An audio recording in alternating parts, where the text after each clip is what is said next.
మీ బొల్లారంలో 56 లక్షలకే gated కమ్యూనిటీలో 2 BHK flat. Just call. So present నాతో పాటు ఒక స్పెషల్ గెస్ట్ ఉన్నారనమాట. ఎన్నో విలక్షణమైన క్యారెక్టర్లు చేసిన ద వన్ అండ్ ఓన్లీ సాక్షి రంగారావు గారు.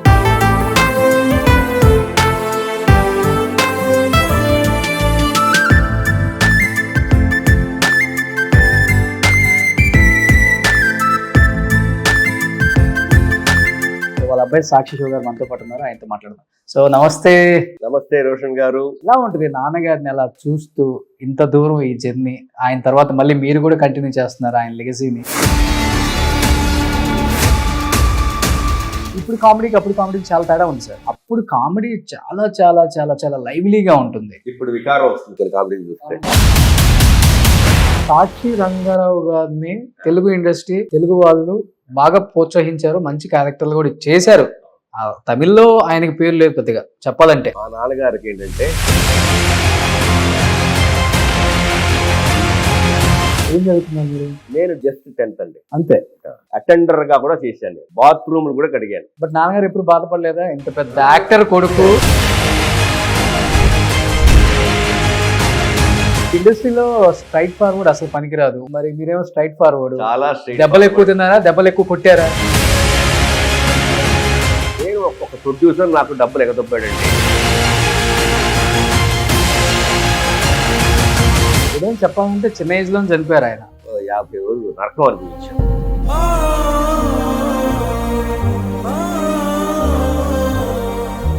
ఏదైనా ఎక్కడే చెప్పేశారు మాకు, ఆయన బతకరండి, అన్ని ఆర్డర్స్ ఫెయిల్.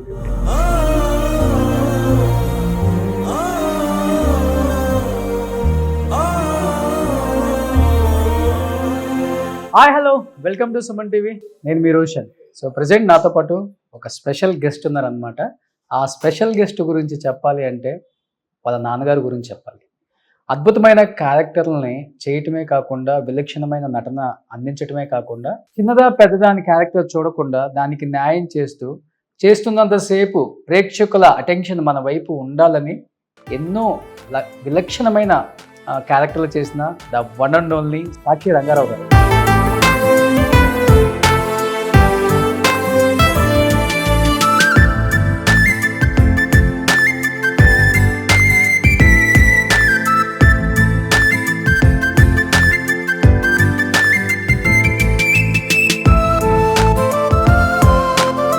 అబ్బాయి సాక్షి షో గారు మనతో పాటు ఉన్నారు, ఆయనతో మాట్లాడదాం. సో నమస్తే. నమస్తే రోషన్ గారు. శివ గారు. చాలా చాలా చాలా సంతోషం. ఎందుకంటే హైదరాబాద్ నుంచి మెడ్రాస్కి వచ్చి వెతుక్కుంటూ మా నాన్నగారు గురించి విషయాలు తెలుసుకోవాలి. అలాగే ఎంతోమంది మర్చిపోయి ఉంటారు పాత నటుల్ని. మీ ఇంటర్వ్యూ ద్వారా, మీ సుమన్ టీవీ ఛానల్ ద్వారా వాళ్ళందరినీ మళ్ళీ ప్రజలు, వాళ్ళ అభిమానులు జ్ఞాపకం ఉంచుకునేలా మళ్ళీ మీరు చేసినందుకు చాలా చాలా చాలా అయ్యో, ఎందుకంటే వాళ్ళు చేసిన క్యారెక్టర్లు అలాంటి, వాళ్ళు తీసిన సినిమాలు అలాంటి, వాళ్ళు మన కళ్ళ ముందు ఇప్పటికి కనిపిస్తూనే ఉంటారు. ఈ రోజు కూడా ఈటీవీ సినిమా చూసాము అంటే ఒక రాళ్ళపల్లి గారిని, ఒక సాక్షి రంగారావు గారిని, ఒక పొట్టి ప్రసాద్ గారిని, ఒక సుత్తివేలు గారిని, వీళ్ళందరినీ మర్చిపోగలమా? ఎలాంటి క్యారెక్టర్లు చేశారు అసలుకి. కమెడియన్స్ కూడా అంటే ఇప్పుడు కామెడీకి అప్పుడు కామెడీకి చాలా తేడా ఉంది సార్. అవునండి. అప్పుడు కామెడీ చాలా చాలా చాలా చాలా లైవ్లీగా ఉంటుంది, ఇప్పుడు వికారం వస్తుంది కొన్ని కామెడీలు చూడలేము. ఇప్పుడు అంతా డబుల్ మీనింగ్. అప్పుడు అసలుకి ఆ కామెడీని ఎంత ఎంజాయ్ చేసేవాళ్ళం. ఇప్పటికి యూట్యూబ్ లో పెట్టుకొని వాళ్ళు చేసే కామెడీని మనం వింటూ ఉంటాం. శ్రీలక్ష్మి గారు, వీళ్ళందరూ మహా మహా మహా మహా మహా యాక్టర్స్ అని చూసాం. బట్ ఆ యాక్టర్స్ కడుపును పుట్టిన మీరంతా ఎంతో పూర్వజన్మ సుకృతం అని చెప్పుకోవచ్చు. తప్పకుండా నిజంగా సాక్షి. అవును, ఎందుకంటే నాన్నగారికి గొప్ప క్వాలిటీ ఉంది. అది చిన్నదా పెద్దదా అని చూడరు. నేను ఫస్ట్లో చెప్పినట్లుగానే ఆ ఆడియన్స్ చూసినంతసేపు స్క్రీన్ మీద అటెన్షన్ మన వైపు ఉండాలి, ఆ కళ్ళు మన వైపు తిరగాలి. పక్కన హీరో ఉన్నారా, ఆయన హీరోయిన్ ఉందో చూసుకోరు. ఆయన క్యారెక్టర్ ఏంటో ఆయన మాత్రమే చేయగలడు, అది ఆయనకు మాత్రమే సాధ్యమైంది. ఎలా ఉంటుంది నాన్నగారిని అలా చూస్తూ ఇంత దూరం ఈ జర్నీ, ఆయన తర్వాత మళ్ళీ మీరు కూడా కంటిన్యూ చేస్తున్నారు ఆయన లెగసీని? శివ గారు. నాన్నగారి తర్వాత నేను వచ్చాను అనేది అది నాకు డ్రీమ్ ఏం లేదు, నాన్నగారికి డ్రీమ్ ఏం లేదు, యాక్సిడెంటల్. మరి ఆ దేవుడు ఆయన మరి రాశారు. సో అలా వచ్చి 25 ఏళ్ళు అవుతుంది. 2000 మిడ్లో వచ్చాను, 24 అయిపోయింది. వచ్చి ఏడాది వస్తే 25 ఏళ్ళ జర్నీ. అసలు వెనక్కి తిరిగి చూసుకుంటే అసలు వాట్ ఈస్ దిస్ నేనా వితౌట్ ఎనీ ఎక్స్పీరియన్స్. ఇప్పుడు నాన్నగారు అనుకోండి, ఆయన ప్యాషన్ డిప్లొమా ఇన్ యాక్టింగ్. ఆయన గురువు గారు కుప్పిలి వెంకటేశ్వరరావు గారు మన గణేష్ పాత్రరావు గారి మామగారు. ఆంధ్ర యూనివర్సిటీలో వైజాగ్లో first batch, best student, favourite student మా నాన్నగారు. ఒక్కరోజు కూడా ఆయన లీవ్ వేయాలి. ఆ 2 ఏళ్ళో 3 ఏళ్ళో సభాష్ అనిపించుకుని వాళ్ళ చేత మెప్పులు పొంది వాళ్ళ చేత రికమెండేషన్ లెటర్స్ రాయించుకుని మా నాన్నగారికి ఫండ్స్ అందరూ కలెక్ట్ చేసి ఆ డబ్బులతోటి మా నాన్నగారు ఒక్కరు వచ్చి ఇక్కడ ఒక 6 months సర్వైవ్ అయ్యి దేవుడి దయ వల్ల ఇంకా నాకు కుదరదు, నాకు రాదు అని డిసప్పాయింట్ అయ్యే టైంలో ఆ భగవంతుడు బాపు రమణల రూపంలో సాక్షి అనే సినిమా రావడం, అక్కడి నుంచి మా నాన్నగారి జర్నీ ఆయన పోయేదాకా నటిస్తూనే ఉన్నారు. ఇంటి పేరు సాక్షి అయిపోయిందండి. రంగా ఉజ్జల మా ఇంటి పేరు. అది ఇప్పుడు ఎవరు గుర్తుపెట్టుకోవాలి. నాన్నగారు అసలు పేరు ఏంటి? రంగారావు. సో సాక్షి సినిమాలో మంచి పాత్ర ఇచ్చారు. చాలా మంది మాట్లాడారు, రంగారావు బాగా చేశాడు అని. అప్పుడు మరి లెజెండ్ ఆయన ఎస్వి రంగారావు ఉన్నారు కదండి. ఎవరు అంటే సాక్షి రంగారావు అంటే సాక్షి రంగారావు అని. సో అలాగా సాక్షి రంగారావు అని చెప్పడం జరిగింది. ఆ తర్వాత బాపు గారు అఫీషియల్గా ఆయనే సెకండ్ సినిమా నుంచి, ఫస్ట్ సినిమాలో రంగావజ్జల రంగారావు అనే వస్తుంది, సెకండ్ సినిమా నుంచి సాక్షి రంగారావు అని చెప్పి వేశారు. అలాగే మా ఇంటి పేరు మారిపోయింది. మరి నేను ఫీల్డ్కి వచ్చినప్పుడు ఆయన పర్మిషన్ తీసుకోకుండా నేనే సాక్షి శివాని పెట్టేసుకున్నా. ఎంత అదృష్టం తెలుసా? మీరు పెట్టుకోవటం అదృష్టం కాదు, ఇంతమంది జనం సాక్షి శివగానే మిమ్మల్ని అవునండి పిలుస్తారు. ఏ శివ అని అన్న కూడా అంటారు, సాక్షి శివ అంటారు, సాక్షి కూడా అంటారు. అందరికన్నా నాకు రాధిక్ గారు భలే ముద్దుగా పిలుస్తుంది, హాయ్ సాక్షి అని. ఆవిడ పిలుపు భలే ఉంటుంది. ఖుష్బు గారు మళ్ళీ శివ అంటుంది. బట్ రాధిక్ గారు ఆవిడ పిలిచే ఆ స్టైల్ సాక్షి అనే అంత ప్రేమతోటి వాళ్ళు పిలుస్తుంటారు. అది చాలా సంతోషంగా ఉంటుంది. కానీ దీనికి మా నాన్నగారు పాపం ఫీల్ అయిపోయి, అంటే ఆయన చాలా సెన్సిటివ్. ఎరా నాకైతే మరి బాపు రమణ గారు పేరు పెట్టారు, నువ్వు పర్మిషన్ తీసుకోకుండా నువ్వే పెట్టేసుకున్నావు, తప్పురా అని చెప్పి వాళ్ళ ఇంటికి వెళ్ళి, బాపు రమణ గారి ఇంటికి వెళ్ళి క్షమాపణ కోరని కాళ్ళ మీద పడ్డారు. మా అబ్బాయి తప్పు చేశాడు, ఇలా పెట్టేసుకున్నాడు సాక్షి శివ అని. నవ్వాడు, ఏంటి రంగారావు నువ్వు, దాంట్లో ఏముంది అని. పాపం అంత సెన్సిటివ్ అనమాట. బాగా సెన్సిటివ్, బాగా సెన్సిటివ్, బాగా పిరికి. అలా ఉన్న వ్యక్తి ఇండస్ట్రీకి వచ్చి 550 పైగా సినిమాలు చేయటమే కాకుండా అందరి చేత మెప్పులు కూడా పొందారు. డ్రామా, దానికి ఎన్ని డ్రామాలు ఫౌండేషన్ ఆయన గురువుగారేనండి. అలాగే గురువుగారు మెయిన్ కారణం అయితే ఈయనకున్న ప్యాషన్ అంత లెవెల్. నేను ఒక నటుని అవ్వాలి, ఒక కమాండ్ ఉండాలి అని చెప్పి ఆ గురుగారు చెప్పిన ఆ పట్టులను ఆయన శ్రద్ధతోటి ఆయన పాటించాడు కాబట్టే అంత కమాండ్ చేయగలిగారు. ఏ పాత్ర అయినా సరే జీవించగలిగారు నాన్నగారు. దానికి కారణం మా నాన్నగారు ఒకరే కాదు, స్క్రిప్ట్ రైటర్ అవ్వచ్చు, డైరెక్టర్ గారు అవ్వచ్చు, వీళ్ళందరూ మరి వాళ్ళ ఊహతో చేసింది కదండి. ఉత్తి మాటలు చెప్తే అది జ్ఞాపకాలు ఉండిపోవు. ఒక క్రియేటివిటీ, ఒక యాక్సెంట్, ఇవన్నీ టైం బాగున్నప్పుడు అన్నీ సమకూరుతాయి కదా. అలాగే నాన్నగారి విషయంలో ఆయన వేసిన ఎలాంటి సినిమాలు తీశారు, సితారా కావచ్చు, స్వర్ణకమలం, అసలుకి కే విశ్వనాథ్ గారి సినిమాలలో నాన్నగారు లేని సినిమానే లేదండి. కానీ ఒక్క సినిమా ఉంది, కానీ దాన్ని కూడా కళా తపస్వి గారు కాంపన్సేట్ చేశారు. స్వాతి ముత్యంలో రంగారావు నీదిలో వేషం లేదయ్యా అన్నారు, కానీ మా నాన్నగారు అడగల, అది హిందీలో చేశారు స్వాతి ముత్యం. అప్పుడు అనిల్ కపూర్ గారు పక్కన మా నాన్నగారు ఒక హిందీ సినిమా వేశారు. సో కె విశ్వనాథ్ గారి సినిమా స్వాతి ముత్యం తెలుగులో లేదు, కానీ తమిళ్లో హిందీలో చేశారు. అలాగా మరి జ్ఞాపకం ఉంచింది కె విశ్వనాథ్ గారు. బాగా ఇష్టమైన క్యారెక్టర్ ఏంటి నాన్న చేసిన దాంట్లో? నాకైతే దేవుడి పటాలన్నిటికీ హారతి ఇచ్చి బ్లాక్ అయిన దాకా సూపర్ ఉంటుంది. శ్రీలక్ష్మి గారు తొండమాతోక అనేది ఉంటాయి. కానీ నేను ఇప్పుడు దేవుడి దయ వల్ల యూట్యూబ్ వచ్చాక ఆ పాతవన్నీ వాళ్ళు రైట్ హోల్డర్స్ అవన్నీ అప్లోడ్ చేసినప్పుడు ఇంకా మంచి మంచి కామెడీ, పెద్ద పెద్ద కాంబినేషన్. అప్పట్లో అన్ని సినిమాలు మేము చూడలే కదండి, అన్ని సినిమాలు ప్రివ్యూలు వేసేవారు కాదు, అన్ని సినిమాలు మేము చూసేవాళ్ళం కాదు, మేము కొన్ని మిస్ చేసేవాళ్ళం చిన్న వయసులో. ఇవన్నీ చూడాలని ఇంట్రెస్ట్ మాకు ఉండేది కదా, మా ఆటలు అవన్నీ ఉంటాయి కదా. ఇప్పుడు యూట్యూబ్ చూస్తుంటే అమ్మా ఇంత బ్రహ్మాండమైన కాంబినేషన్, ఇంతమందితోటి ఇంత అనేది మాకు తెలుస్తాయి. సో యూట్యూబ్ ద్వారా చాలా వేషాలు, 550 అని అంటారు కానీ అంతకన్నా ఎక్కువే వేశారు. అవును, అదొక్కటే కాకుండా మరి సీరియల్స్ కూడా చాలా చేశారు. అలాగే నాటకాలు ప్యారల్, ఇవన్నీ ప్యారలల్గా. ఈ వెంకటేష్ గారు భానుప్రియ గారితో కాంబినేషన్ కూడా సినిమా ఎంత ఎక్సలెంట్ గా ఉంటుంది. స్వర్ణకమలం. అలాగే శంకరాభరణం కూడా మా నాన్నగారు మృదంగిస్టు. అందరూ అసలు రియల్ అనుకున్నారు, కానీ మా నాన్నగారు నాకు తెలుసు. అప్పటికి నాకు కొంచెం ఊహ వచ్చింది.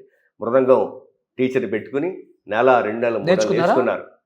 అలాగే ఇంకో సినిమా రిక్షా తోలుతారు, కే విష్ణు గారి సినిమా, శృతి లేదు అనుకుంటా, రిక్షా తోలేరు. ఓకే, నేర్చుకున్నారు. అలాగే వాళ్ళు హోంవర్క్ చేసేవారు. యమలీల కావచ్చు, యమలీల. కానీ ఒక మనిషి. అలాగే జంధ్యాల గారిది 2 అనుకుంటా, దాంట్లో 150 మైళ్ళ స్పీడ్లో మాట్లాడాలని చెప్పి, అది అప్పుల్లో ఎంత ఫాస్ట్ అండి, ఎంత ఫాస్ట్. ఆ ఫాస్ట్లో కూడా ఆ పర్ఫెక్షన్ ఉంది. దట్ ఈస్ ఏంటంటే అది పునాది గట్టిగా ఉందండి. ఎంత ప్రాక్టీస్ చేసి ఉంటారా 1 అవర్లో అది మాట్లాడేది. మా నాన్నగారు ఒక సినిమా తీసుకుంటే డబ్బింగ్ ఫినిష్ అయ్యేదాకా, ఫినిష్ అయ్యాక కూడా పెట్టుకోరు. ఫినిష్ అయిందా, ఇంకా ప్రాజెక్ట్ అయిపోయినట్టేనా అంటే అప్పుడు కానీ ఆ సీన్ పేపర్ని అప్పటికే మొక్కలు అయిపోయి దాన్ని అతికిచ్చి అంత జాగ్రత్తగా పెట్టినేవారు ఆయన. దాని తర్వాత అప్పటిదాకా ఆయనకి అలా ఆ పాత్రలోనే ఉంటారు. ఓకే, నాన్నగారు కొన్ని గొప్పతనం ఏంటంటే, ఇప్పుడు మీలాగా ఈ గెటప్ లేనక్కర్లేదు, నాలాగా ఈ గెటప్ లేనక్కర్లేదు. ఒక్క పంచ, ఒక్క తెల్ల షర్టు, ఒక్క కండ ఉంటే చాలు. సాక్షి రంగారావు గారు అంటే ఏంటో స్క్రీన్ మీద చూడొచ్చు అంతే. ఇంకా బట్ నిజంగా అది గాడ్ గిఫ్ట్ అనుకోవచ్చు సార్. అవును, ఎవరు అలాంటి, అంటే ఇప్పుడు రకరకాల వేషాలు వేస్తేనే మనుషులు మనల్ని గుర్తుపట్టని రోజులు, క్యారెక్టర్లు కూడా ఎప్పుడు ఇదే కదా, ఏం పిలుస్తాం ఆయన అనుకుంటారు అప్పుడు డైరెక్టర్లు. రకరకాల వేరియేషన్లు చూపించగలిగితేనే మనం. కానీ నాన్నగారు అదే కాస్ట్యూమ్తో అన్ని సినిమాలలో డిఫరెంట్ వేరియేషన్స్ ఆయనే మలుచుకున్నారు. అది నాకు తెలియదు, ఆయనే మలుచుకున్నారని. డైరెక్టర్ గారి పర్సంటేజ్ ఉంటుంది, ఇంకెవరన్నా సజెషన్స్ ఇవ్వచ్చు. 100% క్రెడిట్ డజంట్ గో టు మా నాన్నగారు. మెయిన్ డ్రామాలు కూడా వేశారు కాబట్టి అది ఒక ప్లస్ అయింది. ప్లస్ అయింది అంటే ఏంటంటే డైరెక్టర్ గారు క్రియేటివిటీ. ఇప్పుడు కే విశ్వనాథ్ గారు అన్ని ఆయన చెప్తారండి. ఆయన నాన్నగారు చెప్తే ఒప్పుకోరు అనుకున్నా చూసి, ఆయన చెప్తారు, కే విశ్వనాథ్ గారు చెప్తారు, ఇలా ఉండాలి యాక్సెంట్, ఇలా ఉండాలి యాక్సెంట్ అని. అందుకని ఆ పాత్ర ఇప్పటికీ మర్చిపోరు. చిన్న వేషమైనా పెద్ద వేషమైనా ఇప్పటికీ మర్చిపోరు. సో 100% నాన్నగారు క్రియేటివిటీ కాదు. కొన్ని మంచి విషయాలు చెప్తే ఒప్పుకుంటారు, అది వేరే. బట్ నాకు తెలిసి 100% మా నాన్నగారే యాక్సెంట్ క్రియేట్ చేశారనేది ఛాన్సే లేదు. మేజర్ నాకు తెలిసి డైరెక్టర్ గారు. కానీ మీరు తర్వాత నాన్నగారి లెగసీ కంటిన్యూ చేసే క్రమంలో చాలా అందంగా ఉండేవాళ్ళు ఎంగ్లో. ఇప్పుడంటే ఈ సీరియల్ కోసం ఈ వైట్ హెయిర్ అది ఏదో కథా కార్యక్రమం కొంచెం ఉంది, కానీ లేకపోతే సాక్షి శివ ఎంత అందంగా ఉంటాడో తెలుగు సీరియల్స్ కొన్ని చూస్తే అర్థమవుతుంది. అక్క మొగుడు, ఆ తర్వాత ఆ మధ్య కూడా నేను చిన్న గ్యాప్ వచ్చింది తెలుగు సీరియల్స్ కి. నేను ఆఖరిగా చేసింది మౌనరాగం #1 కోడలు, అక్క మొగుడు. దాంతో ఒక 3 years 3.5 years గ్యాప్ వచ్చింది. ఓకే, మంచి సీరియల్స్ చేశారు అక్కడ. చేశాను, దేవుడి దయ వల్ల. ఒక్కళ్ళని ఫోన్ చేసి కానీ ఆఫీస్కి వెళ్ళి కానీ అడగకుండా 24 ఏళ్ళు కంప్లీట్ చేశాను. తెలుగు కానీ తమిళ్ కానీ నేను వేసిన వేషాలు ఏదీని అడగలేదు. 98-99% నేను ఎవ్వరిని అడగలేదు. ఎప్పుడో కొంచెం ఏమన్నా ఒక బ్యాడ్ డేస్లో ఏమన్నా ఒకరికి 2-2 ఫోన్ చేసి ఉంటానేమో. లేదంటే మనం వచ్చిన వేషాన్ని వదలం, దేవుడు ఇచ్చాడు, అడగం, ఇచ్చినందుకు వదలాలి అని నా పాలసీ. చేస్తాం, అప్పుడు మనకున్న ఆ నాలెడ్జ్తో ఏం చేస్తామో చేసి మర్చిపోతాం. దాని ఎఫెక్ట్ బాగుంటే ఇంకో ఆఫర్ వస్తుంది. అలాగే 24 ఏళ్ళుగా చేస్తున్నా. మా నాన్నగారు పోయేదాకా ఆయనతో కూడా చేశాను 3-4 సీరియల్స్. బట్ కానీ ఇదే నా లైఫ్ టైం కెరీర్ అవుతుంది అనుకోలేదు నేను. మా నాన్నగారు సడన్గా 2005లో పోయేటప్పటికి, అప్పుడు నేను ఫ్యామిలీ హెడ్ మరి. ఓకే, అప్పుడు నాకు తెలిసింది, ఓ నేను ఇదే. ఎందుకంటే నేను ఎక్కువ చదువుకోలేదు. నేను మా అక్కయ్య బాగా చదువుకుంది, మా అన్నయ్య బాగా చదువుకున్నారు, నేను చదువుకోలేదు. ఏం చదువుకున్నారు మీరు? నేను జస్ట్ 10th అండి, అంతే. +2 ఫెయిల్. మీకు ఇష్టం లేదు చదవటం? చదువు ఎక్కలేదండి. ఇప్పుడు డైలాగులు ఎక్కినట్టు అప్పుడు చదువు ఎక్కలేదు. ఇది అప్పుడు ఎక్కుంటే ఏమైనా డిగ్రీ కంప్లీట్ చేసి ఏమైనా ఉద్యోగం చేసేవాడిని. బట్ ఉద్యోగం కూడా చేశాను, 10-15 ఏళ్ళే ఉద్యోగం చేశాను. ఒక మనవాళ్ళ కంపెనీలో మల్లాది డ్రగ్స్ అండ్ ఫార్మస్యూటికల్స్ అని 10 ఏళ్ళు పనిచేశాను. అంతకుముందు టీటీకే ఫార్మాలో మార్కెటింగ్ చేశాను. బట్ కానీ పెద్ద లెవెల్ కాదు, చిన్న లెవెల్ నుంచి అటెండర్గా కూడా చేశాను. నేను బాత్రూమ్లు కూడా కడిగాను, టీలు కాఫీలు పెట్టాను. నామోషం లేదు, నాకే నామోషం లేదు. అలాగ దేవుడు ఇచ్చాడు కాబట్టి నాకు తెలుసు. నాకు ఒక్కొక్క మెట్టు ఎగుతూ వచ్చాను నేను. కేవలం చదువుకోలేకపోవడం వల్ల ఎన్ని చేశారు. నాకేం తెలిసిందంటే కేవలం చదువుకోకపోతే ఇక లైఫే లేదు అనుకోవడం తప్పు. దేవుడు అనుకుంటే చదువు ఉన్న వాళ్ళకే కాదు, చదువు లేని వాళ్ళకి కూడా ఒక జీవితాన్ని ఏర్పరుస్తారు. ఆ నమ్మకం నాకు కలిగింది. I'm example for that. ఎవ్వరూ నిరాశపడక్కల్లా చదువు రాకపోతే ఇంక లైఫ్ లేదని. చదువు అందరికీ రాదు, అందరూ ఐఏఎస్ ఐపీఎస్ అయిపోరు, అందరికీ డిస్టింక్షన్లు రావు. బట్ నాన్నగారు ఎప్పుడు బాధపడలేదా? ఇంత పెద్ద యాక్టర్ కొడుకు, మా నాన్నగారు మా ఓడి బాత్రూమ్ లో గడుగుతున్నాడు, మా ఓడి ఈ పనులు చేస్తున్నాడు, ఆ పనులు చేస్తున్నాడు, లేదు ఆ బాధ లేదు. ఎందుకు ఉద్యోగం చేస్తున్నాడు అనే సంతోషం, కానీ ఓకే ఇది చేస్తున్నాడు అది చేస్తున్నాడు టీలు పెడుతున్నాడు అది ఆ బాధ ఎప్పుడు లేదు. మరి ఏమన్నా మా అమ్మతో మరి పంచుకున్నారేమో తెలియదు, కానీ నా దగ్గర ఎప్పుడు బాధపడలేదు, నేను బాధపడలేదు. తర్వాత ఆ కంపెనీ వాళ్ళే నన్ను టైపిస్ట్గా చేశారు. తర్వాత ఇంకో ప్రమోషన్ ఇచ్చారు, బాగా చూసుకున్నారు. నా జీవితం ఏంటో నేను అక్కడ నేర్చుకున్న ఆ 10 ఏళ్లలో it was my golden period.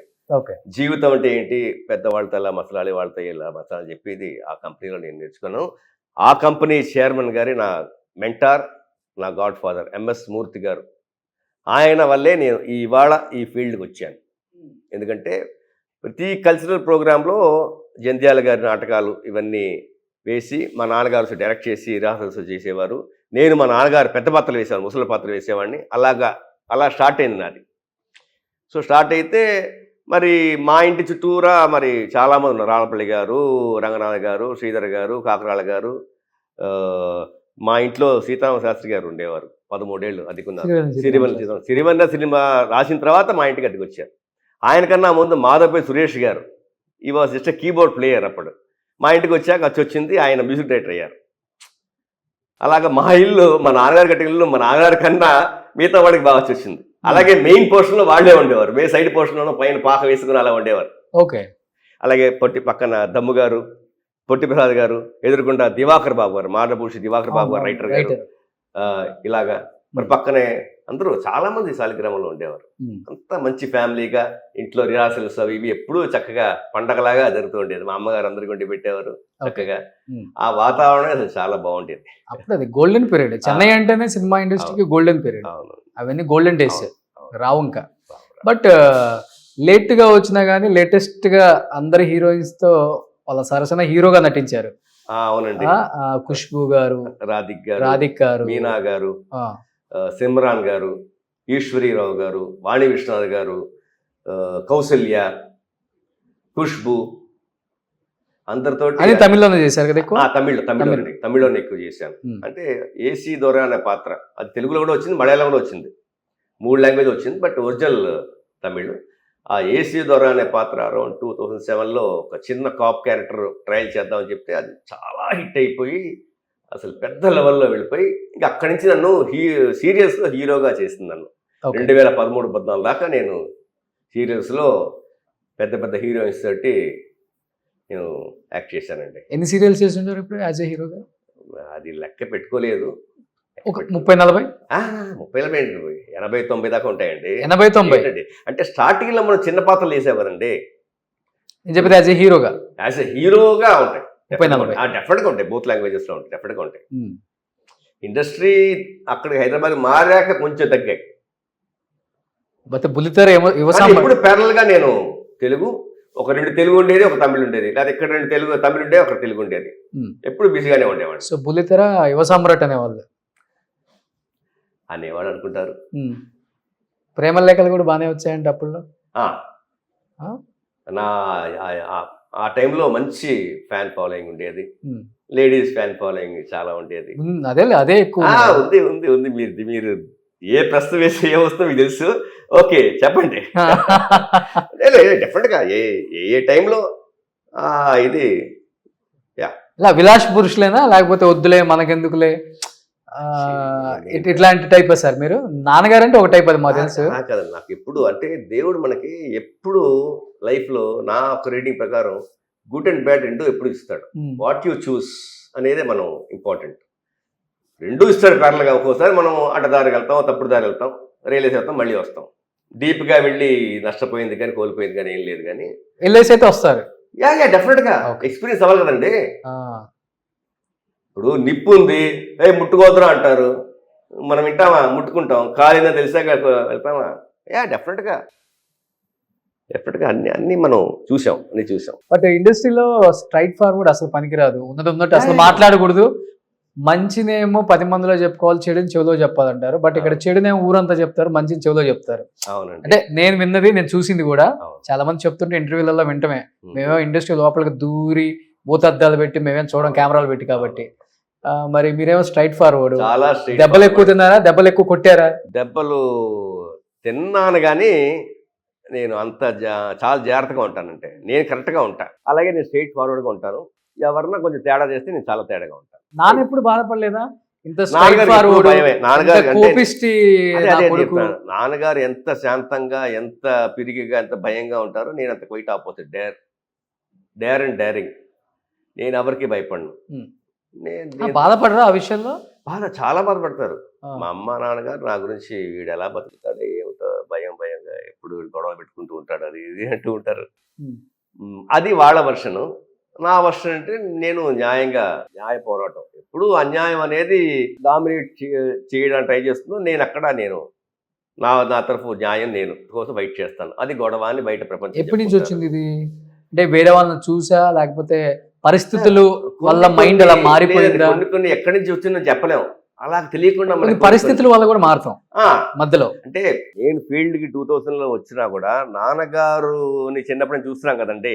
ఆయన ఎన్ని 100 సినిమాలు చేసినా కూడా పాపం ఆయన ఏ లెవెల్లో ఉండాలి, ఎలా ఉండాలి అనేది చూసాం కదా. పాపం ఆయన బాధలు చూసాం. మా అమ్మతో చెప్పుకుంటుంటే మా అమ్మ నాకు చెప్పేది. సో అది కూడా తెలియని ఇంపాక్ట్ ఉంటుంది. అబ్బా ఫీల్డ్ అంటే ఎంత కష్టమా, ఇన్ని ఉంటాయా, ఎంత గుడ్ ఉన్నా కొన్ని మైనస్ కూడా ఉంటాయి కదండి. సో అవన్నీ చూసి నాకు ఓకే ఫీల్డ్ అంటే ఇలా ఉంటుంది అని చెప్పి. ఎలాంటి బాధలు అంటే చాలా సినిమాలు తీశారు, మంచి సంపాదన. సంపాదన లేదంటే మా అమ్మ ఇప్పటికీ మా నాన్నని ఉండగా తిట్టిపోస్తుంది. ఏమంటే నేను గవర్నమెంట్ టీచర్ చేసేవాడిని, అక్కడ నాకు క్వార్టర్ ఉంది, కొన్ని రోజులు ఉంటే సొంతం చేసినారు, మీరు 550 సినిమాలు చేశారు, మీరు సంపాదించిన ఏంటి, ఫ్యామిలీ మెయింటైన్ చేశారు, ఒక సొంత ఇల్లు కట్టుకున్నారు, ఇది మనకు అప్పుడే వచ్చేది కదా అంటే ఇంత పేరు వచ్చేదా నీకు? సో మా నాన్నగారు ఇచ్చిన ఇంపార్టెన్స్ ఏంటి? పేరు. డబ్బులు ఇచ్చేవాళ్ళు కదా పెద్దగా, అన్ని పెద్ద సినిమాలు చేశారు కదా మీ డాడీ. డిమాండ్ చేయాలండి. ఏమండి అప్పట్లో ఎంత హైమీలండి, దాంట్లో వేషం రావాలంటే అదే చెప్తున్నా. ప్యాషనేట్గా ఉన్న వాళ్ళు టాలెంట్ ఉన్నవాడు వాళ్ళు డిమాండ్ చేయలేరు. ఆపర్చునిటీ పోతుందేమో ఒక భయం అండి అప్పట్లో. ఇప్పుడు స్కార్సిటీ ఉంది మీకు. ఈ సీరియల్స్ ఏమైనా వచ్చాక మీకు షార్టేజ్ కావాలి, కొత్త వాళ్ళు కావాలంటారు. అప్పట్లో లేదు, ఉన్నవాళ్ళే 4 చేసుకుంటూ ఉంటారు. అలాంటి వాటిలో మా నాన్నగారు లాంటి పిరికితనం, సెన్సిటివ్ పర్సన్, ఇచ్చింది తీసుకుంటారు. నామాలు పెడితే మా నాన్నగారు పోయేటప్పటికి ఇన్ని చెక్కులు ఉన్నాయి, బౌన్సైన చెక్కులు. నేనైతే ప్రతి వాడి మీకు వేసేసేవాడిని. తేడా అది. సో మా నాన్నగారు ఆయన ఆ మెంటాలిటీ. గట్టిగా మాట్లాడితే మళ్ళీ క్యారెక్టర్ ఎవరేమో ఇలాంటి భయం. ఎంత టాలెంట్ ఉన్నా కూడా. ప్లస్ ఒక్క విషయం మా డిఎన్ఏలోనో హెరిడిటీ చెప్పచ్చు. నాన్నగారికి పోయేదాకా ఏ కొత్త సినిమా వచ్చినా చేయగలనా, ఏమండి నేను చేయగలనా ఈ వేషం, నాకు భయం వేస్తుందండి అనే ఒక భయం ఉండేది. అంటే ఆయన మీద ఎప్పుడు ఆయనకి ఓవర్ కాన్ఫిడెన్స్ ఉండేది కాదు, లో కాన్ఫిడెన్సే ఉండేది.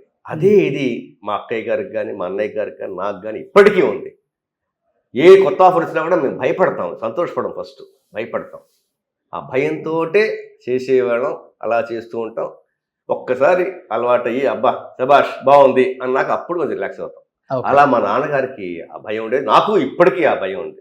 అందులో కే విశ్వనాథ్ గారి సినిమా వస్తే ఇంకా మా నాన్నగారికి జ్వరాలే వచ్చేస్తాయి. ఆయన సినిమా వస్తే అంటే 1-4 సినిమాలు పోతాయి. ఎందుకంటే ఆయనకి డేట్స్, అందులో ఆయన కో డైరెక్టర్ గారు ఉన్నారు, నండూరి విజయ్ గారిని. ఆయనే మొత్తం సింహంలాగా మొత్తం చేసి డేట్లు ఎక్కడ ఇవ్వకుండా నో ఒక్కడి కూడా లేని చెప్పి. సో నాకు 3-4 సినిమాలు ఇప్పుడు పోయేది. విశ్వనాథ్ గారు డేట్స్ బల్క్ అడుగుతారు. ఆయన ఎప్పుడు ఎవరిని యూజ్ చేసుకుంటారో తెలియదు. క్రియేటివిటీ కదండి, సడన్గా ఒక ఐడియా వస్తుంది. ఈ ఆర్టిస్ట్ లేకపోతే ఆ క్రియేటివిటీ పోయింది కదా.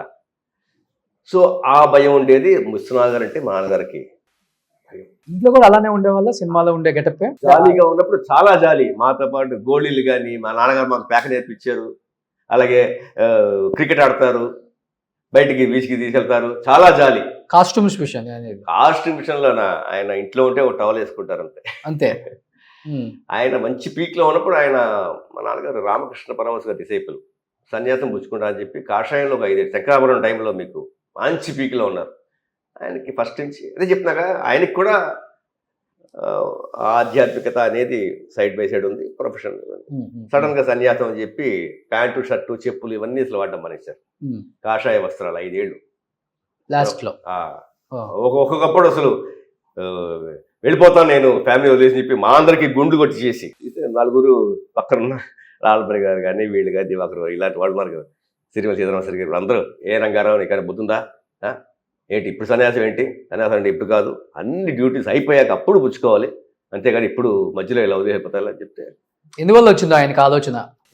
కొన్ని టఫ్ టైమ్స్ లో అంటే ఆర్థికంగా ఇబ్బందులు ఉన్నాయా? ఆర్థిక ఇబ్బంది ఎప్పుడు దేవుడు పెట్టలేదండి. ఎందుకంటే ఎప్పుడు వచ్చింది ఆయనకి, అంటే ఆర్థిక ఇబ్బంది ఏం లేదండి. ఆర్థిక ఇబ్బంది ఏం లేదు. ఏవో కొన్ని టైంలో కొన్ని జరుగుతూ ఉంటాయి అలాగా ఏవో డిస్టర్బెన్స్, ఏవో డిప్రెషన్స్ ఏవో వస్తూ ఉంటాయి. అది కారణాలు మనం చెప్పలేం, కానీ ఆర్థిక ఇబ్బంది లేదు. అలాగనే లక్షలు సంపాదించారు నాన్నగారు. ఆయన వెళ్ళేటప్పటికి ఒక్క అప్పు లేదు. సాలిగ్రామంలో పెద్ద ఇల్లు మిగిల్చారు, 4-5 లక్షలు బ్యాంక్ బ్యాలెన్స్ మిగిల్చారు. చాలా చాలా పెద్ద రెస్పెక్ట్, పేరు అనేది మిగిల్చి వెళ్ళారు. అవన్నీ మాకు ఇప్పుడు చాలా చాలా చాలా గౌరవంగాను మంచి ఉపయోగంగా ఉంది. అంటే చెన్నై వస్తే వాళ్ళ ఇల్లులే మనందరికి చూడాలనిపిస్తుంది, చూడముచ్చటగా ఉంటాయి. అప్పుల్లో కాదు, ఇప్పుడు కూడా చెన్నై వచ్చామంటే అపార్ట్మెంట్లో ఉంటున్నామంటే పెద్ద పెద్ద వాళ్ళు కొంచెం నామూషిగా ఫీల్ అవుతారు. ఇండిపెండెంట్ హౌస్ లో ఉంటున్నాను నేను, మాకు గార్డెనింగ్ ఉంది, కార్ పార్క్ అంటే ఇలా చెప్పుకుంటారు ఆర్టిస్టులు. అంటే అలాంటి వైభవం చూశారు కదా వాళ్ళు. ఈ రోజు చిన్న చిన్న అగ్గిపెట్లు ఉన్న ఈ గేటెడ్ కమ్యూనిటీస్ కూడా ఎవరు రావడానికి ఇష్టపడరు. మీరు చూడండి, చెన్నైలో ప్రతి యాక్టర్లు చాలా పెద్ద ఇల్లు, పాత అయినా కూడా 2 గ్రౌండ్లు 3 గ్రౌండ్లు 4 గ్రౌండ్లలో పెద్దగా ఉంటాయి. కానీ ఫెసిలిటీస్ ఏం లేకపోయినా కానీ వాళ్ళొక ఆనందం. బట్ నాన్నగారు అంత ఇష్టపడి కట్టిన ఒకే ఇల్లు, సినిమా మీద సంపాదించిందో, నాన్న ఇబ్బందులు పడి సంపాదించింది. సాలిగ్రామంలో అందరూ వరుసగా ఉంటాయి ఇల్లు ఉంచారా, అది అమ్మేశారు మీరు? నాన్నగారు వల్ల కాదు, నేను చేసిన పర్సనల్ అప్పుల వల్ల నాన్నగారు పోగానే నేను ఆ ఇల్లు అమ్మేశాను. అమ్మేసి మా అక్కయ్య గారికి, మా అమ్మగారికి, మా అన్నయ్యకి నాకు వాటా పంచుకుని ఎవరు వాళ్ళు వేరే వేరే కట్టుకున్నాం, స్థలం కొనుక్కొని కట్టుకున్నాం. అంటే నేను అప్పట్లో కొంచెం దానాలు ధర్మాలు, ఫ్రెండ్స్ గిన్స్ అవన్నీ అన్నీ ఉండేవి. దుబారా ఖర్చు ఎక్కువ. దుబారా ఖర్చు ఎక్కువ ఉండేది. మా నాన్నగారు ఉండేదాకా నా సంపాదన అసలు రూపాయి ఇచ్చేవాడు కాదు. నా సంపాదన నా ఖర్చులకే, నా జలసాలకే. నాన్నగారు పోయిన తర్వాత అర్థమైందా నాన్నగారు ఎలా పోషించారు మమ్మల్ని? నాన్నగారు పోయాక ప్రతి మాట ఆయన చెప్పింది ఎంత కరెక్ట్, ఎంత సత్యం అనేది అనిపిస్తుంది. అలాగే నేను ఒకటే అనుకుంటున్నా, నాకు ఈ ప్రొఫెషన్లో ప్యాషన్ లేదు, కానీ ఎక్కడి నుంచి వస్తాయి ఆఫర్స్, ఇన్ని ఆఫర్స్ వెతుక్కుంటూ మంచి ఆఫర్స్. నేను నమ్మలేను. నాకు మా నాన్నగారు 63 ఏళ్లకే ఆయన చాలా కోరిక, ఇంకా నేను బతకాలి, ఇంకా వేషాలు చేయాలి, ఆ కోరికతో పోయారు. ఆయన ఒక్క ఇదే నాకు అండగా, ఆయనే నాకు తోడుగా ఉండి నన్ను ఇలా నడిపిస్తున్నారు. ఆయన ఇది లేదు, ఆ భౌతిక దేహంతో ఆయన వెళ్ళిపోయారు. ఆయన నన్ను ఇలా నడిపిస్తారని చెప్పి నాకు ఒక నమ్మకం అండి. ఏదైనా చెప్పాలంటే చిన్న ఏజ్ లో చనిపోయారు ఆయన. 63 ఒక డ్రామా రిహార్సల్ జరుగుతుంటే కన్యాశుల్కం ప్రెస్ మీట్కి వెళ్ళొచ్చారు. షూట్ లోనే హార్ట్ అటాక్ తో కింద పడిపోయారు. అవన్నీ ఫాల్స్ న్యూస్ అండి. ప్రెస్ మీట్కి వెళ్ళొచ్చారు. ఒక 3 రోజుల్లో ప్లే అనగా 6 hours play, Kanyasulkam complete. Press మీట్కి వెళ్ళారు, వచ్చారు. కింద ఇప్పుడు శాస్త్రి గారు ఉండేవారు. శాస్త్రి గారు ఉన్నారా? లేదు, ఆయన అప్పటికి హైదరాబాద్ వెళ్ళిపోయారు. ఇంకెవరో ఉన్నారు. పైన మెట్లు ఎక్కుతుంటే కూలిపోయారు. తీసుకెళ్ళడం 50 రోజులు నరకం అనుభవించారు. 50 రోజులు ఉన్నారు. 50 రోజులు ఉన్నారు హాస్పిటల్లో, విజయ హాస్పిటల్లో ఉన్నారు. ఆఖరిని ఆయన గవర్నమెంట్ హాస్పిటల్కి, ఆయనకు వచ్చిన ఎయిల్మెంట్స్కి ట్రీట్మెంట్ గవర్నమెంట్ హాస్పిటల్లో చేస్తారని చెప్పి వెనకాల తెలిసిన వాళ్ళు చెప్తే, వాళ్ళు మా అమ్మగారిని తీసుకుని నన్ను చేర్పించాలని గవర్నమెంట్ హాస్పిటల్లో వెళ్ళి తీసుకుని చేరిన నెక్స్ట్ డే చెప్పేశారు మాకు, ఆయన బతకరండి, అన్ని ఆర్గన్స్ ఫెయిల్యూర్ అయిపోయాయండి. ఎందువల్ల సార్? ఆయనకి హ్యాబిట్ లేదు, ఒకే ఒక వ్యసనం సిగరెట్ ఉండేదండి. ఆయన 7th క్లాస్ నుంచి ఎప్పటి నుంచో ఆయనకు అలవాటు. 60 షష్ఠిపూర్తి చేసాం, చక్కగా చేసాం. 60 ఏళ్ళు రామకృష్ణ మఠంలో ఒక భక్తురాలు ఆవిడ చూసి మా నాన్నగారిని చాలా భక్తిగా ఉన్నారని చెప్పింది. బయటకు వచ్చారు, బస్సు ఎక్కే ముందు, ఆటో కూడా ఎక్కరు ఆయన, బస్సు ఎక్కే ముందు సిగరెట్ కాల్చుకుని వెళ్ళారు. ఆ వాసన ఏదో వస్తే, చిచ్చి ఏమిటి ఇంత భక్తిగా ఉన్నారు మీరు సిగరెట్లా అనేటప్పటికీ ఇన్నేళ్ళు రాని ఒక పౌరుషం వచ్చి ఆ ఫ్రాక్షన్ ఆఫ్ సెకండ్లో తీసిపారు. అప్పటి నుంచి ముట్టుకోవాలి. సో మా నాన్నగారికి ఆ టెన్షన్ లోపల డెవలప్ అయ్యింది. ఏమన్నా ఒక టెన్షన్ ఉంటే ఒక సిగరెట్ కాల్చుకుంటే రిలాక్స్ అయిపోతారు. నాకు అలవాటు ఉంది. ఆ సిగరెట్ ఎప్పుడు సాక్రిఫైస్ చేశారో అప్పటి నుంచి ఆ 3 ఏళ్లలో ఆయన టోటల్ ఆర్గన్స్ అన్నీ పాడైపోయాయి. అదొక్కటే కారణం. ఇప్పటికీ మా అమ్మ అంటుంది, నాయన నువ్వు మీ నాన్నలాగా సిగరెట్లు మానక నాయన, తగ్గించరా నాన్న, తగ్గించరా నాన్న, తగ్గించు కానీ మానకంటుంది. ఎందుకంటే తెలుసు, మన అమ్మకి తెలుసు ఆ సిగరెట్ మానడం అనేది మా నాన్నగారికి ప్రాణం మీదకి వచ్చింది. ఏదో ఒక రిలాక్సేషన్ ఉండాలండి. బుక్ రీడింగ్ అనేది ఒక రిలాక్సేషన్, కొంతమంది టెన్షన్లో ఉన్నప్పుడు, లేకపోతే ఏదో ఒక స్పోర్ట్స్ ఆడడం ఒక రిలాక్సేషన్. అలాగే మా నాన్నగారికి గుడికి వాటికి వెళ్తారు. ఆ సిగరెట్ అనేది ఆయనకి చాలా అలవాటు, ఎక్కువని కాదు, చాలా అలవాటు ఉంది. అది కూడా మానేశారు. మానేటప్పటికి లోపల టెన్షన్, ఓ పక్క నాటకాలు, ఓ పక్క సీరియల్, ఎప్పుడన్నా సినిమాలు, ఇవన్నీ ఆ టెన్షన్ బయటపడటానికి సిగరెట్ మానేశాడు. 3 ఏళ్లలో మొత్తం ముంచేసింది. మధ్యలో టైఫాయిడ్ కూడా వచ్చింది నాన్నగారికి. ఆ టైంలో ఫ్యామిలీ డాక్టర్ మాట విని సరిగ్గా చూసుకోక మజ్జిగలు తాగేసి మా అమ్మగారిని అటు మ్యాంగ్లూరు, అటు కర్ణాటక యాత్రకు తీసుకెళ్ళి ఆరోగ్యం. ఇప్పుడు చావుకి ఏదో ఒక కారణం ఉండాలి కదండి. బ్రాహ్మణ కుటుంబం కదా మాది, బ్రాహ్మణ కుటుంబం. ఎటువంటి అలవాట్లు లేవు ఆయనకి? లేదండి, ఒక సిగరెట్ తప్ప. నాన్ వెజ్ తినరు?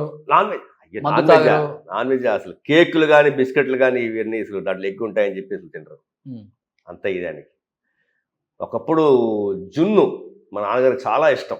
అప్పుడు మా నాన్నగారికి ఏదో జ్వరం వస్తే ఉత్తినే మా మామగారు, నాన్న అది తినకూడదు, దాంట్లో కోడిగుడ్డు అంటే ఆ జున్ను కూడా మానేశారు. జ్వరం వచ్చినప్పుడు జున్ను తినకూడదు అని ఉత్తిని సరదా చెప్పడం మా మామగారు, ఆయన దాంట్లో కోడిగుడ్డు ఉంటుందంటే మానేశారు.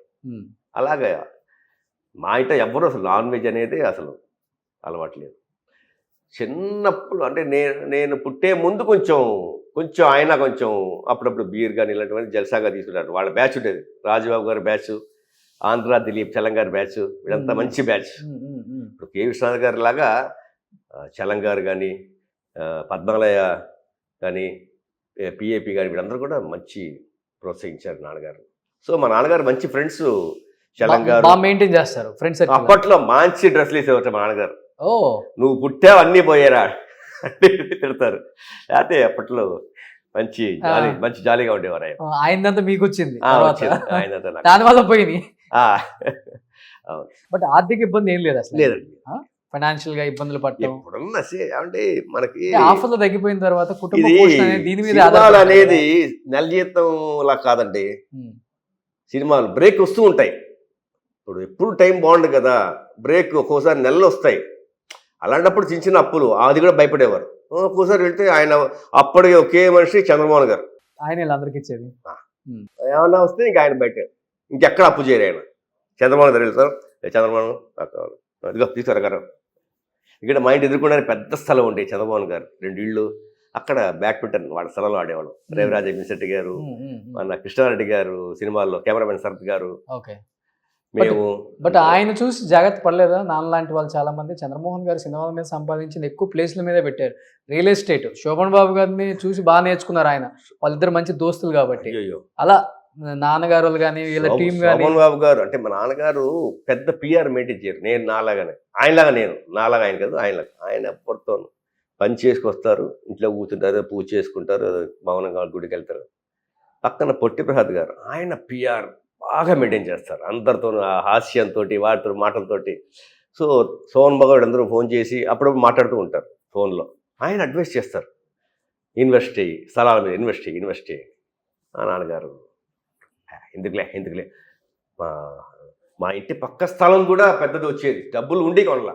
అలాగే హైదరాబాద్లో కూడా మరి ఇండస్ట్రీ మారాక అక్కడ మా నాన్నగారికి ఇచ్చారు. ఎందుకు ఆ కొండల్లో, ఆ రాళ్ళల్లో ఎందుకు ఏం అవసరం వస్తుంది అనేది ఆయన పట్టించుకోవాలి. సేమ్ ఇంతే ఆయన మేనరిజం ఉండేది.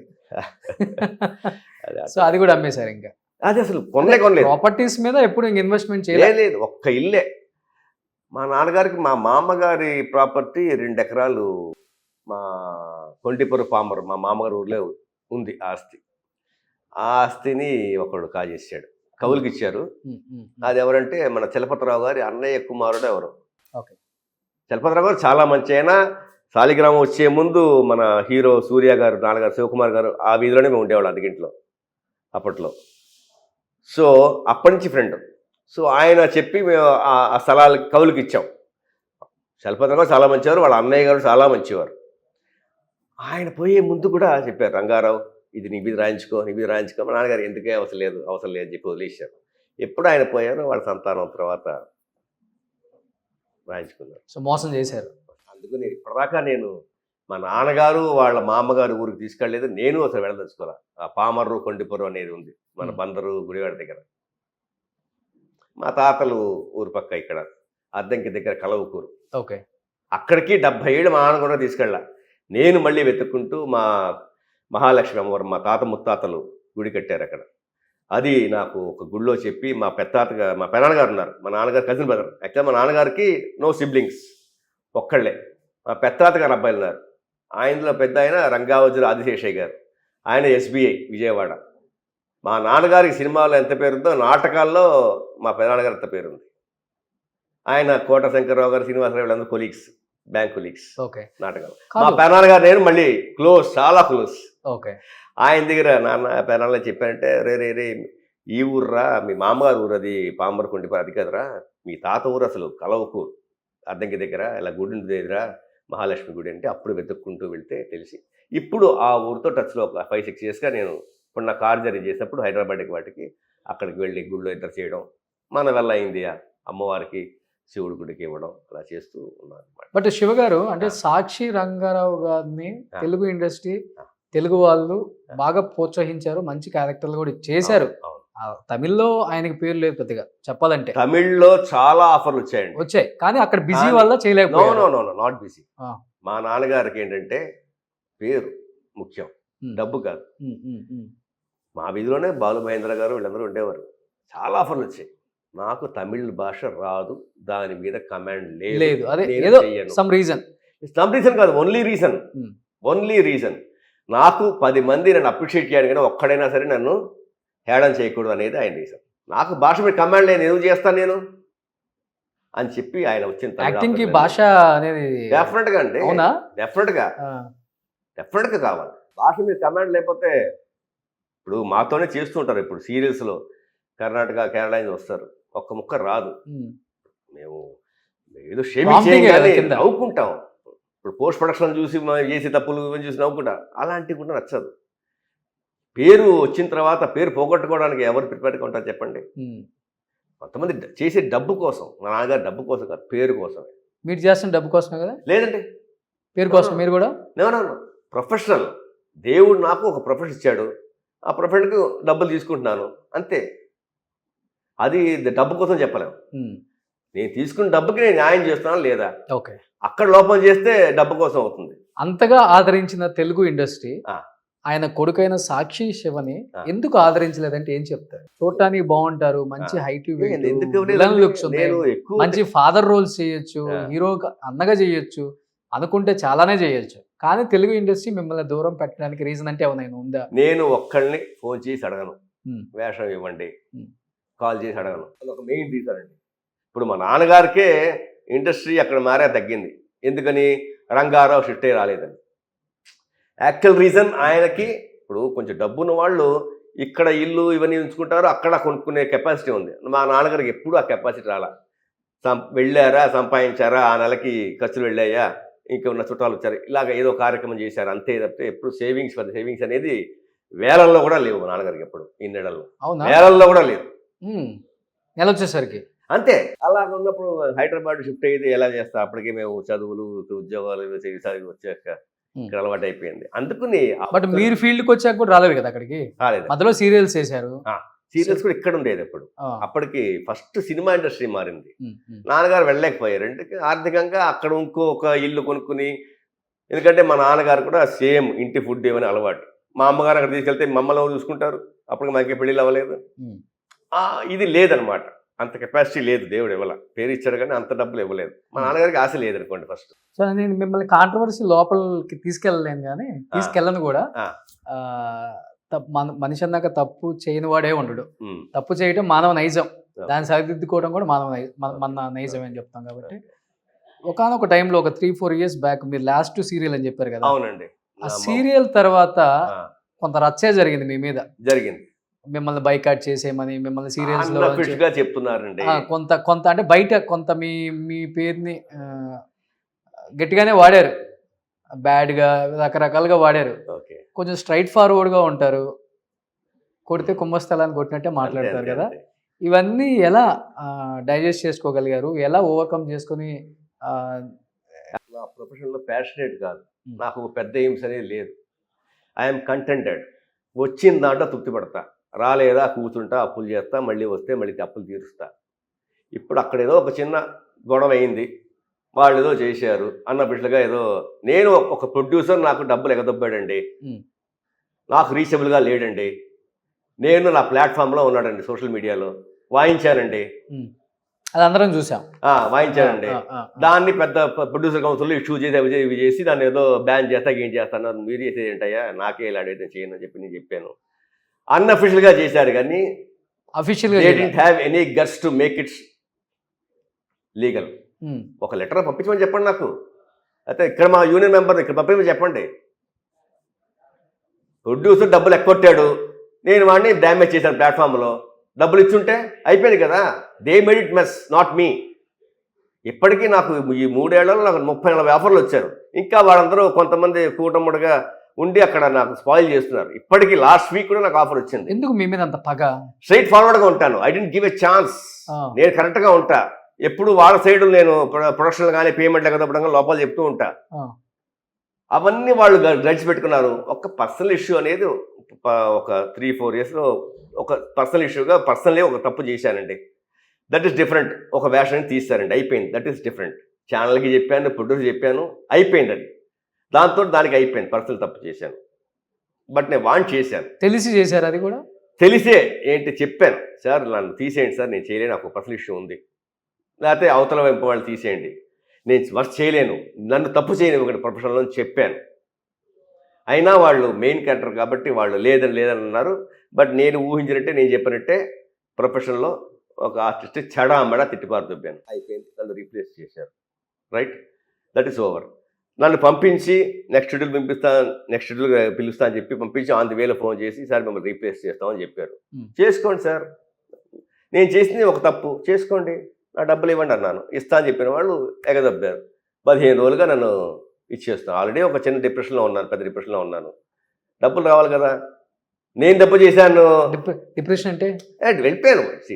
అది ఓకే, అది ఓకే. ఇక్కడ చెన్నైలో ఉందా డిప్రెషన్? నాకు యాక్చువల్గా ఏంటంటే ఖుష్బు గారి సీరియల్లో లక్ష్మీ స్టోర్స్ అనే దాంట్లో ఒక పెద్ద షటర్ తల మీద పడి నేను చచ్చి బతికా. కరెక్ట్గా స్కాల్ప్ మీద పడింది. అదే కనుక ఇక్కడ ఒక 12-15 ఫీట్ షటరు, హైట్ ఒక 15-20 ఫీట్ నుంచి పడి కరెక్ట్గా కట్ అయింది ఇక్కడ. నాకు ప్లాస్టిక్ సర్జరీ అయింది, స్కాల్ప్ సర్జరీ, కరెక్ట్గా స్కాల్ప్. అదే కానీ స్కల్ మీద పడి ఉంటే బొర్ర చెక్కలయ్యేది. అది ఎప్పుడు July 1, 2019 ఆయుష్ అయిపోయింది యాక్చువల్గా. ఇంకా ఏమున్నాయో గుడ్ ఆర్ బ్యాడ్ అనుభవించాలి. అది జరిగిన తర్వాత ఏంటంటే ఒక డిప్రెషన్లోకి వెళ్ళిపోయేవాడిని, భయం వేసేది. హైదరాబాద్కి వెళ్ళాలంటేనే షూటింగ్కి ఈ హోమ్ సిక్ అయిపోయేవాడిని, ఏడుస్తూ వెళ్ళేవాడిని. అక్కడ అసిస్టెంట్ డిపెండ్ అవ్వాలి, ఫుడ్ కానీ ఇది, అలా బాగా డిప్రెషన్కి వెళ్ళిపోయేవాడిని. బట్ బిజీగా ఉండేవాడిని. మళ్ళీ కెమెరా ముందుకు వెళ్తే మళ్ళీ మామూలే, సడన్గా వస్తే మళ్ళీ డిప్రెషన్ అయిపోయాడు. మెమరీ లాస్ అయిందా ఏమన్నా? అయ్యిందండి, కొన్ని అయింది. ఇప్పటికీ నాకు సడన్గా నాకు జ్ఞాపకం రావు. బట్ ఇప్పుడు కొంచెం ప్రాపర్ మెడికేషన్ వాడుతున్నాను. ఆ డిప్రెషన్లో ఒక పర్సనల్ ఇష్యూ ఒకటి జరిగింది, అది అయింది. బట్ తెలుగు వాళ్ళు ఇప్పుడు పిలుస్తూనే ఉన్నారా? దాదాపు 30-40 ఆఫర్లు వచ్చాయండి. ఎవరు చెడగొడుతున్నారు? జీ వాళ్ళు కానీ మా వాళ్ళు కానీ. ఎందుకు అదే ప్రొడ్యూసర్ మేనేజర్ ఫోన్ చేశాడు, అడిగాడు. వాళ్ళు ఏంటంటే నేను తప్పు చేశాను వాళ్ళు అనుకుంటున్నారు. నేను చెప్పాను, నువ్వు డబ్బులు ఎగదబ్బావు, నేను సోషల్ మీడియాలో నేను డ్యామేజ్ చేశాను, నేను తప్పు చేయలేదు, ఐ విల్ నాట్ బెండ్. నేను చిన్న తప్పు చేసినా ఎవరి మీద కాళ్ళ మీద పడ్డా నాకు ఈగో ప్రాబ్లం లేదు. తప్పు చేయకుండా ఎవరి దగ్గర నేను బెండ్ అవ్వను. సీరియల్స్ అంటే బైకాట్ చేయగలిగారు, సినిమాలు చేయలేదు కదా? సినిమాలు చేయొచ్చు కదా మంచిగా. వాళ్ళు కచ్చెకెడితే ఏమైనా చేయొచ్చండి, లింక్స్ పెట్టచ్చండి. అయినా కూడా నేను సినిమా చేశాను. ఇప్పుడు next month 13th hide and seek అని ఒక సస్పెన్స్ థ్రిల్లర్, దాంట్లో మంచి వేషం చేశాను. ఓకే, చూద్దాం దేవుడి దయ వల్ల. సో ఇప్పుడు వస్తున్నారు అనమాట. అయితే అది చేసి ఆల్రెడీ 1.5 year అయినది. 1.5 year అయింది ఆ సినిమా చేసి, బట్ లేట్ రిలీజ్ చేస్తున్నారు. మీరు బాగా సెట్ అవుతారు, అందుకని నేను చెప్పింది. సెట్ ఇప్పుడు ఈ గెటప్ తో అయితే తెలుగు వాళ్ళకి చాలా మంది కావాలి. అది మా తెలుగు అబ్బాయి, మా సాక్షి రంగారావు గారి అబ్బాయి, మా అంటే తెలియదు చాలా మందికి, మీరు ఇంటర్వ్యూలు కూడా ఇవ్వలేదు కాబట్టి. నా వెల్ విషర్స్ ఇండస్ట్రీలో కాదు, పర్సనల్గా అందరూ చెప్తారు, శివ శివ అడుగు శివ, వెళ్ళు శివ, మంచి ఫ్యూచర్ ఉంది శివ, దేవునికి అన్నీ ఇచ్చాడు శివ అంటే. నాకు కొన్ని మైనస్ ఇచ్చాడు. నా ప్రిన్సిపల్స్లో నేను ఎవరిని వీళ్ళు అడగనండి. కొంచెం సత్యరాజ్ గారి లాగా ఉన్నారు. ఇప్పుడు అడగందే అమ్మాయినా పెట్టను అంటారు కదా, మరి నేను నాలో ఆ తప్పు ఉంది, బట్ కానీ నాకు తృప్తి ఉంది. ఒకసారి అడిగి చూడండి ఎంత పెడతారు మన తెలుగు వాళ్ళు. 24 డెఫినెట్గా. అయ్యో ఆ సంతోషం అనేది నేను ఏమంటే ఇప్పటికే నాకు దేవుడు ఇచ్చింది, తెలుగు వాళ్ళు ఇచ్చింది చాలా ఎక్కువ అంటా. నేను తృప్తి పడతాను. నేను ఆశ లేదు కాబట్టి ఎప్పటికప్పుడు తృప్తి పడుతున్నా. ఈ ఈ క్షణంలో నా కెరీర్ అయిపోయిందని దేవుడు తెచ్చిస్తే అయిపోయింది అంతే. నాకు బాధ ఏం పడను, ఎందుకంటే నేను ఏది ఎక్స్పెక్ట్ చేయలేదు. నాకు ఏ డ్రీమ్స్ లేదు. ఆ లెవెల్కి వెళ్ళాలి, హీరో వేషం చేయాలి, ఆ చేయాలి, ఈ చేయాలి లేదు. నాకు ఆ ఇల్లు కట్టాలి, ఈ కారులో వెళ్ళాలి, ఏ ఆశలు లేవు కాబట్టి ఎప్పటికప్పుడు నేను హ్యాపీగా ఉన్నాను. ఓకే. లవ్ మ్యారేజా? లేదండి, అరేంజ్ మ్యారేజ్ అండి. నాన్నగారు చూసిన సంబంధమే. నాన్నగారు చూసిన సంబంధం, అరేంజ్ మ్యారేజ్. తమిళ అమ్మాయా? తెలుగు అమ్మాయి. తెలుగు వాళ్ళే? తెలుగు. మా బ్రాహ్మణ్ కమ్యూనిటీ. మా ఆవిడ వచ్చాకే నాకు అన్నీ కలిసి వచ్చాయి. మా ఆవిడే ఇప్పుడు మా అందరికీ దిక్కు. ఏం జాబ్ చేస్తుంటారా? లేదండి, she was a teacher. MA Hindi చదివింది. She was a teacher. But నేను అదే చెప్తాను కదా, కొన్ని నేను ప్రిన్సిపల్స్ ఉన్నాయి. ఎంత కష్టమైనా సరే నేను తలుచుకుంటే మా ఆవిడ్ని హిందీ టీచర్ చేస్తే 70-80 వేలు గవర్నమెంట్ జాబ్ అన్నీ వచ్చేది. మగాడు ఉద్యోగం చేయాలి, ఆడది ఫ్యామిలీని చూసుకోవాలి అని నేను ప్రిన్సిపల్ పెట్టుకున్నాను. మీ ప్రిన్సిపల్? నా ప్రిన్సిపల్. ఆ తృప్తి ఇప్పటిదాకా ఉంది. అమ్మయ్య, ఇన్ని కష్టాలు వచ్చినా మా ఆవిడని నేను ఉద్యోగం పంపించలేదు. అలాగే మా ఆవిడ కూడా మా నాన్నగారిని, అమ్మగారిని, మా పిల్లల్ని మంచి పెంపకం, మా పిల్లలు బంగారం అనే పేరు తీసుకున్నారు. అది కావాలి, అది తృప్తి. ఎంతమంది పిల్లలు? అబ్బాయి అమ్మాయి అండి. అబ్బాయికి 26 ఏళ్ళు, అమ్మాయికి 24 ఏళ్ళు. ఇద్దరు ఉద్యోగాలు చేస్తున్నారు. ఓకే. పెళ్ళి అయిపోయింది బాబుకి? లేదండి, 26 అయింది. ఇంకా వాడు ఈస్ నాట్ రెడీ. సూపర్. వాళ్ళు ఏమైనా ఇండస్ట్రీకి వచ్చే అవకాశం? అస్సలు మాట్లాడే పని అస్సలు. ఇద్దరు అడుతూ ఉంటారు, నో నో నో. మా నాన్నగారు నన్ను చూశాక అసలు లేదండి. ఐ థింక్ ఈ లెగసీ దీంతో ఆగిపోతుంది. ఓకే. సో తెలుగులో చెయ్యాలని ఉంది. ఏమంటే తెలుగు వాడుగా తెలుగులో చేయాలనేదే నాకు ఉంటుంది, తమిళ కన్నా ఎక్కువ. కానీ కొన్ని పట్టింపులు ఉంటాయి కదండి. నా ప్రిన్సిపల్స్కి వాళ్ళ ప్రిన్సిపల్స్ సింక్ అవ్వాలి. అవ్వనప్పుడు కొన్ని బ్రేక్ వస్తుంది. సినిమాలో సింక్ అవ్వాల్సిన పని లేదు, క్యారెక్టర్ సరిపోతే చాలు. సీరియల్స్ లాగా ఈ పనికిమాలిన పాలిటిక్స్ సినిమాలో చేయడానికి సినిమా వాళ్ళు ఏమన్నా సాదా సీదా వాళ్ళండి. వాళ్ళు అలా ఉంటే ఇప్పుడు పాన్ ఇండియా మూవీస్ ఎలా చేయగలుగుతున్నారు? ఇవన్నీ పట్టించుకుంటే పాన్ ఇండియా మూవీస్ చేయగలమా? మరి కానీ కొన్ని డైరెక్ట్గా ఏమన్నా కొన్ని వింటే, ఇప్పుడు ఒకరి గురించి వింటే డైరెక్ట్గా మీరు అడిగి తెలుసుకోవాలి. అలా కాదు కదా, చెవిని ఏమొస్తున్నాయో అది విని నమ్మేస్తారు. అది ఎక్కువ ఇండస్ట్రీలో కానీ ఎక్కడికైనా సరే. అలాగా ఫస్ట్ మన గురించి సాక్షి శివ అనే మంచి యాక్టరు, బాగా చేస్తాడు, అభిరావు ముందు కోపం ఎక్కువ, చాలా స్ట్రిక్ట్ అనేది వస్తాయి ఫస్ట్. ఎవడు సార్ ఇప్పుడు సీరియల్లో కూడా ఎవడున్నాడు తెలుగుడు? అందరూ కన్నడ వాళ్ళు, మలయాళం వాళ్ళు, తమిళ వాళ్ళే వస్తుంది. 70% కన్నడ వాళ్ళే. తెలుగు వాళ్ళు అందరూ ఇంటర్వ్యూలకు వస్తే మొత్తుకుంటారు. మనకున్న దరిద్రం ఏంటంటే మొత్తం కన్నడ వాళ్ళే. అదే మొత్తం కన్నడ వాళ్ళే.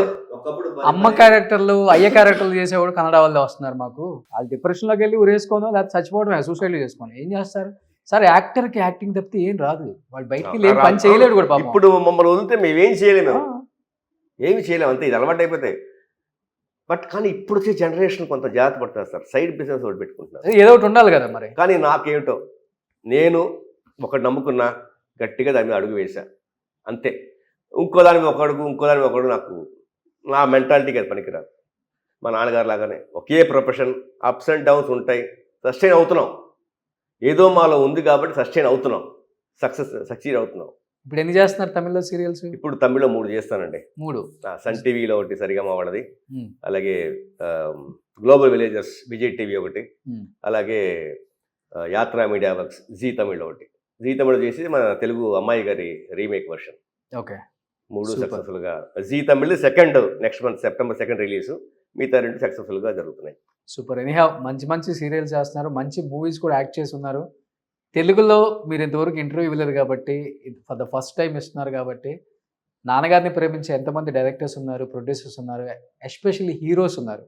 ఇప్పటికీ నాన్నగారితో చేసిన వాళ్ళు ఇప్పటికీ యాక్ట్ చేస్తున్నారు.